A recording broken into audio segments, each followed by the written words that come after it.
Hi, my name is Rebecca Vasquez. If I could travel in history into any of those points of time on our list, the 1920s would definitely be top of my list. And to give you one show, this is a dress I made some years ago when I was smaller. And it has the fringe, it has the drop waist to it. I even have the cute little Mary Janes. I love Mary Janes. And there's this little, because you got to be able to make your hair look short, so if this is like not even the tip of the iceberg of my collection. I have cloches that have to come down to here. You have hat pins. I have gone to antique stores and find the gloves ladies used to wear, the beaded purses. So I really do enjoy the 1920s fashion, and I think part of that fashion, the draw towards the fashion though, is talking about there's a lot of women's rights going on in the 1920s, women's suffrage. And one of the stories I read in my first degree was Ibsen's Dollhouse.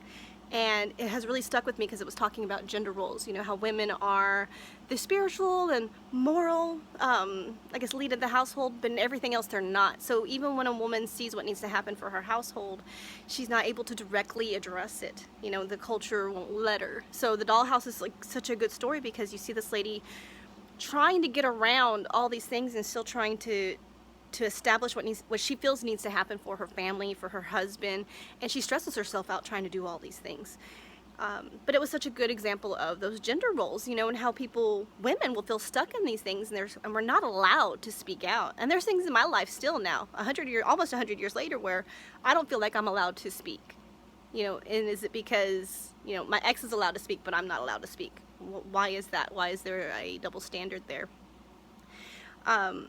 But when you look at the fashion of the 1920s, women were making some really bold statements about why am I being limited in doing certain things, but men are allowed to do certain things. And part of that is, women shorten their skirts. They're daring to show some leg. They're flattening their bosoms, which is more of a masculinization. Yeah, it's not happening. That word's not happening. Making themselves more masculine. It's cutting their hair. And being a party girl. A flapper girl was somebody who was out partying. Okay, well, if men are allowed to go and do that, and that's just fine, they're just being one of the boys, why is it any different for a female to be doing the same?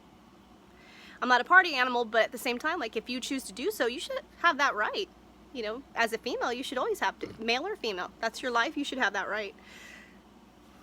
I think of so many things though where, one of the best things to talk about though is related to this is an old movie with Julie Andrews in it called Thoroughly Modern Millie.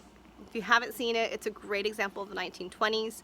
She goes through and she cuts off her curled locks. She shortens her skirts. She's doing all the latest fashion, and it's a self-discovery story at the same time. But it's such a good example of the 1920s and the things that are going on and what women are trying to establish, their own individuality, and to be able to have the freedoms to pursue what you want to pursue. And there's lots of stories in the 1920s I love where you have your first cross-country race car driver who's female. You look at I got tons of examples, they just flipped out of my head, of women doing things and pushing past that envelope of what is only feminine things to do when they're doing things that are considered in the masculine frame of mind. And just to prove that nothing is only masculine, nothing is only feminine.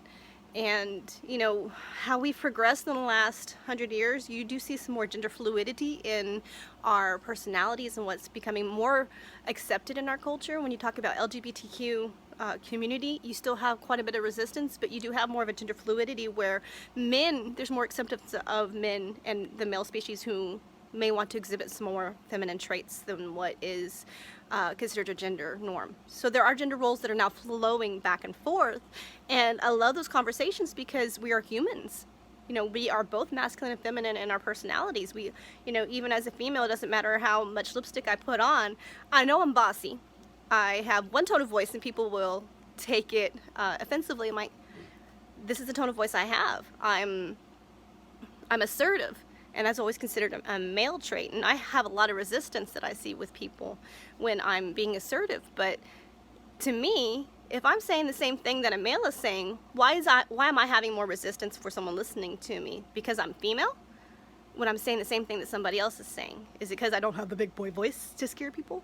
And I even at work as a correctional officer, you know, it made maybe a little bit longer to figure out, don't make her mad. Don't.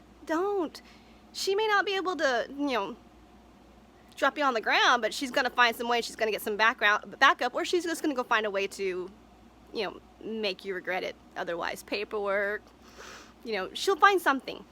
But it's frustrating. It is so frustrating where you have a superior tell you, you can't work that post because you're female. And I have to correct them saying, excuse me, I've worked that post before, tell me how I can't do it. You know, there should never be any of that. I can work any post, put me there. So it's been very interesting working in a male-dominated work environment because I am getting to see some of those things. And I still assert, I don't care if I'm female, I can do it too. Put me in there. I bet you I can do it better than some other people. I bet you there's going to be better crowd control, and that nothing's going to start, that I don't physically need to do anything.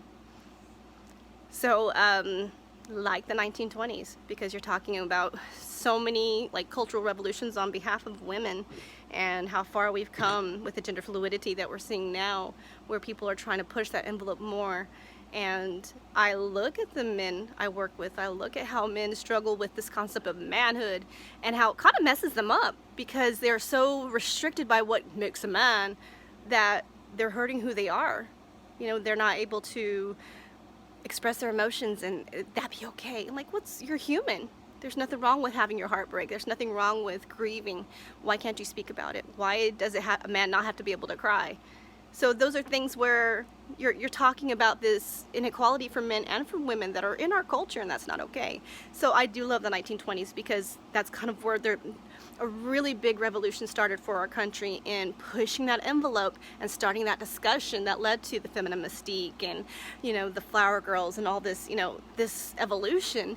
And we're not out of the park yet. We still got quite a bit to do. And I'm seeing, of course, this movement where it's happening for men too, where we're breaking those gender roles. And I like that because people should be able to be you. If you want to be you, be you.